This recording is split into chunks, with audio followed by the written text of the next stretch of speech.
Sweden में मुसलमानों के पवित्र ग्रंथ कुरान को जलाए जाने की वजह से दुनिया भर में हंगामा मचा हुआ है। कई मुस्लिम देश स्वीडन में हुई इस घटना को लेकर विरोध जता रहे हैं। मामले की शुरुआत तुर्की और स्वीडन के बीच तनाव से हुआ।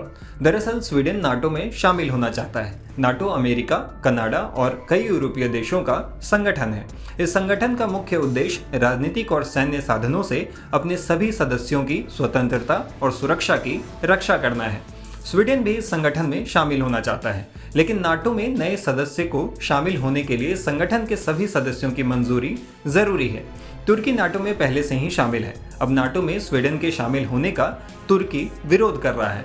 इस कारण स्वीडन में तुर्की के खिलाफ विरोध प्रदर्शन होने लगे।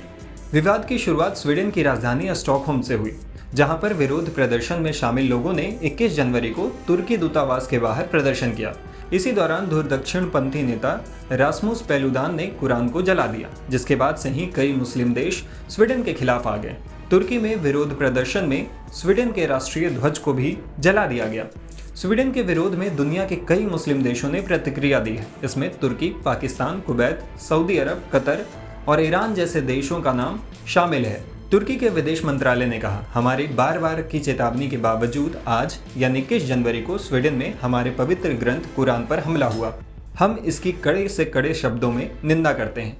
फ्रीडम ऑफ स्पीच की स्वतंत्रता की आड़ में मुसलमानों को टारगेट करने और हमारे पवित्र मूल्यों का अपमान करने वाले इस इस्लामिक विरोधी एक्ट की अनुमति देना पूरी तरह से गलत है। वहीं इस मामले पर पाकिस्तान ने कहा, इस तरह के काम दुनिया में मौजूद 1.5 अरब मुस्लिम लोगों के धार्मिक संवेदनाओं को ठोस पहुंचाता है। कुवैत के विदेश मंत्री शेख सलीम अब्दुल्ला अल जवेर अल सवाह ने कहा, ये घटना दुनिया भर के मुसलमानों की भावनाओं को आहत करती है और गंभीर उकसावे का प्रतीक है। इस मामले पर सऊदी विदेश मंत्रालय ने एक बयान में कहा, सऊदी अरब संवाद, सहिष्णुता और सह अस्तित्व के मूल्यों को फैलाने का अनुरोध करता है और नफरत और उग्रवाद को खारिज करता है। कतर ने पवित्र कुरान को जलाने की स्वीडिश अधिकारियों की अनुमति की निंदा की और अंतर्राष्ट्रीय समुदाय से हेट और वायलेंस से दूरी के लिए अपनी जिम्मेदारियों को निभाने का अनुरोध किया। ईरान के विदेश मंत्रालय के प्रवक्ता नासिर कनानी ने इसे मुसलमानों के खिलाफ नफरत और हिंसा भड़काने की कोशिश बताया।